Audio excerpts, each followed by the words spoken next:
Alright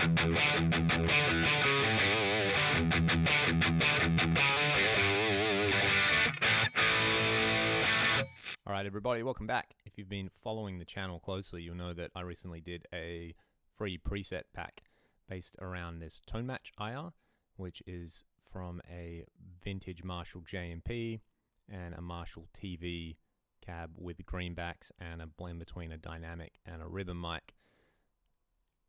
I had a few questions about the way these are set up, not so much about the amp models or anything like that in the settings, more so about the cab and the parametric EQ block. So I want to talk about those, and then we're going to take this preset and I'm going to show you how we'd turn it into a gig ready preset, or something you might want to take into a session in the studio or something like that. So real quickly, the cab, like I said, is based around this particular Tone Match. I would like to say thank you very much to Perry, who follows the channel and was kind enough to do the Tone Match for me. I don't have an XFX2 and he does, so he did all the heavy lifting there, so thank you, Perry. We used a recording of the real amp, obviously, and then a preset that I had made trying to emulate that same tone, and he just went ahead and matched them up, and I've pulled the IR out of that preset and matched it up with 8 different amps. There's a video explaining the ins and outs of all of that, so that's where the cab's coming from. And then this parametric EQ, you notice in the cab I haven't played around with the low cut or the high cut. Also, thank you to Perry as well. In my last video, I was talking about the proximity effect, and this actually emulates, the idea of when you mic up a guitar cab, you're obviously putting a microphone a lot closer to the cabinet than human ears would, so you get this like low-end proximity thing, so that actually kind of beefs up the low end a little bit, which I think this Tone Match IR really needs. Anyway, looking at the parametric EQ, rather than do because this is an always on thing for these presets, I'll let you listen to it with it off and with it on. So you can see straight away, rather than use the high cut and the low cut in the cab block, I've done that here at 80 Hertz and 6500 Hertz, and this is a pretty radical but not unorthodox amount of high cut. This is what I would describe as like kind of a vintage style high and low cut. If you wanted to get a kind of 70s tone, basically, I'd say that's what you would be going for. That seems to be the go-to for a lot of guys. So because these are based around a 70s Marshall, I went with those. And you can see in bands 2 and 4, I've boosted 1.8K. That's a very guitar specific frequency.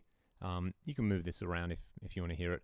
I've used a high Q, so it's quite a narrow boost, and I've only just put a little bit of boost in there, about 2 dB.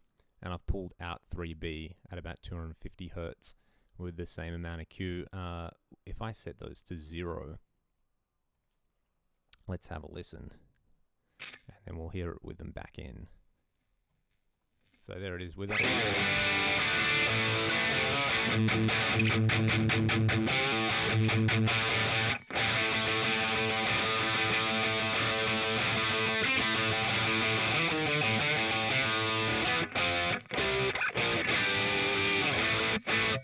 Some of you might really actually prefer that. That's got heaps of hair on it, which I like. And I've actually ignored that I've boosted band 3 as well. So let's just pull that out. I think that sounds pretty good. I mean, if you like that, remove the parametric EQ block and set the low cut to 80 Hertz and the high cut to 6500 Hertz, and you'll be there. So let's have a listen to how each frequency really affects the tone. That, to me, it's nice and hairy, but there's this kind of kind of nasally, no, not nasally, this kind of like, how would I best describe that? If you get your tongue and you stick it to the palate in your mouth and go, there's a little bit of that in there. So, and I find that specifically, that's kind of like an artifact from using stuff like a dynamic microphone on a guitar speaker. So pulling about 3 dB out there seems to take that out of it, and it just clears it up a little bit. It's almost like, without it, the amp's got a loogie in its throat, and then it spits it out when you drop it down. So I like that. And then the boosts around 1.8, Let's have a listen to that.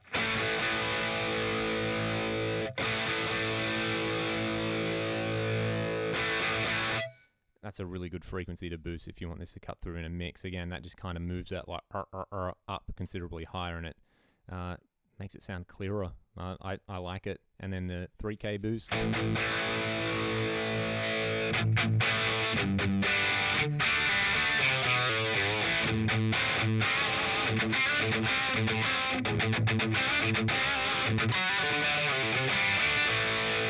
Really brings it to life. So that's what I've done with the parametric EQ block there. I'm going to show you a preset that I made basically by pimping this one out. I've more or less used this. I haven't touched the EQ or anything like that on the amp. I have turned the gain up a little bit and the input drive to 6.66 because I'm so edgy. And I've left everything the same, but I'm going to show you what else I've done to the preset. Let's hear it first.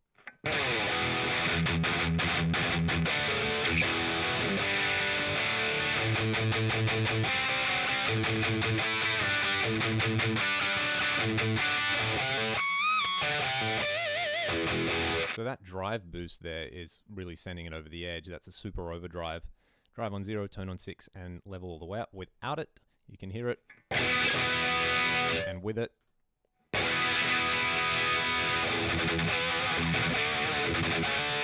that's got that super Zach Wild thing going on.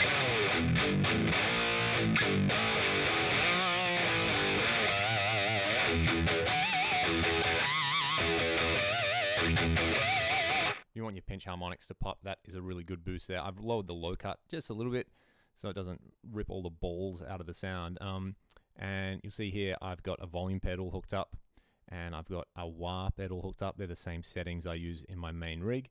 I've hooked up the phaser with actually two modes. One is a very slow rate. Let's hear that one.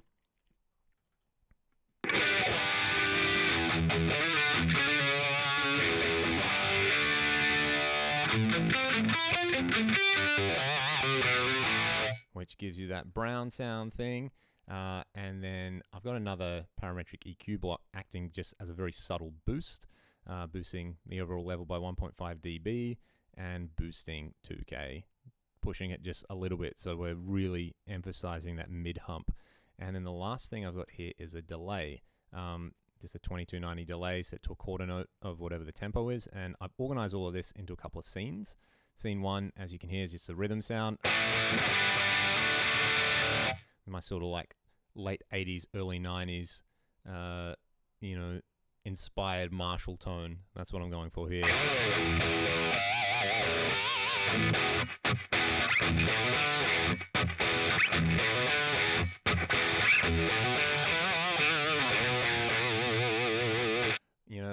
No More Tears, Ozzy, or the first Alice in Chains album, definitely my bag. The second scene, basically, well, the wah shouldn't be on for one. We'll change that. That shouldn't be happening. Forget that you saw that completely. And I've just got a rhythmic delay. I'll turn the feedback up a little bit on this. So I tweaked it, but I didn't tweak it enough.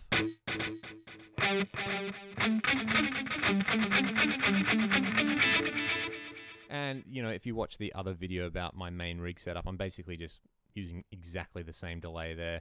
Scene 3 has that, the phaser and the volume pedal on so that I can do some cool swells. And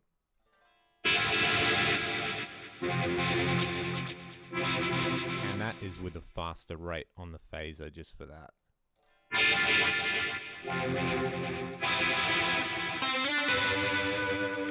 Or alternatively, if I'm playing a Strat, there's a sort of Robin Trail Bridges size thing. So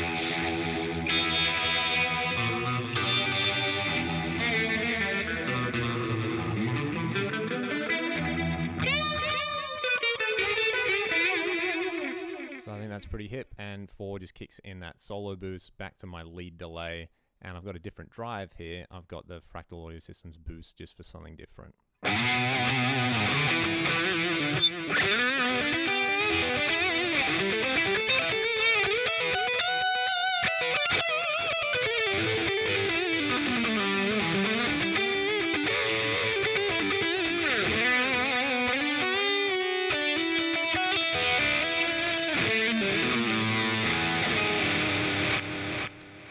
is the vibe there. I've used a lot of the same tricks I used again in the other video there, but you could use this if you take your favorite out of those 8 presets.